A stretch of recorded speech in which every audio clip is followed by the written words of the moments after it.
భక్తజనవత్సలే. నా పేరు మునిలక్ష్మి అండి. నేను శ్రీకాళహస్తి నుంచి వచ్చాను. స్వామివారి అనుగ్రహం గురించి ఎక్స్పీరియన్స్ ని మీతో షేర్ చేసుకుంటున్నాను. ఫస్ట్ ఆఫ్ ఆల్ నేను స్వామివారికి కృతజ్ఞతలు చెప్పాలనుకుంటున్నాను. నేను ప్రెగ్నెంట్ అయిన 7 months కి స్వామివారిని కలవడానికి ఇక్కడికి వచ్చాను. అది కూడా నా అదృష్టం ద్వారా స్వామివారి తిరుపతికి రావడం, నాకు స్వామివారి దర్శనం దొరకడం, స్వామివారికి నేను ఇలా ప్రెగ్నెంట్ అని చెప్పడం, స్వామివారు నాకు ప్రసాదంతో పాటు సుఖప్రసవ శ్లోకం ఇచ్చారు. అప్పటి నుంచి ఆ సుఖప్రసవ శ్లోకాన్ని నేను చదువుకుంటూ వచ్చేదాన్ని డెలివరీ టైం వరకు. డెలివరీ టైంలో కూడా నేను 3 days హాస్పిటల్లో అడ్మిట్ అవ్వడం జరిగింది. ఆ టైంలో కూడా రోజు చెప్తూనే ఉన్నాను. కానీ లాస్ట్ మూమెంట్ లో ఇంకా సుఖప్రసవం అవ్వదు, ఆపరేషన్ అని చెప్పేశారు. అప్పుడు చాలా టెన్షన్ పడ్డామే, కానీ ఏదో లాస్ట్ హోప్ ఉండే.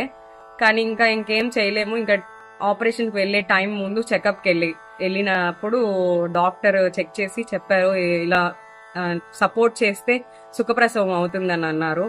వెంటనే నేను మళ్ళీ చేతులు గర్భం పొట్ట మీద పెట్టుకొని సుఖప్రసవ శ్లోకం చెప్పడం స్టార్ట్ చేశాను ఆనందంతో.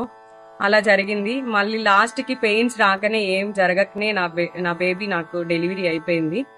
అది కాకుండా వైశాఖ శుద్ధ పంచమి నాడు శంకర జయంతి ఘడియల్లో నా బిడ్డల్ని నేను జన్మించుకున్నాను. అది చాలా అద్భుతమైన అవకాశం వచ్చింది నాకు. ఆ భగవంతుడి అనుగ్రహంతో, స్వామివారి ప్రాప్తితో నాకు అది దక్కింది. కృతజ్ఞత. భక్తజనవత్సలే.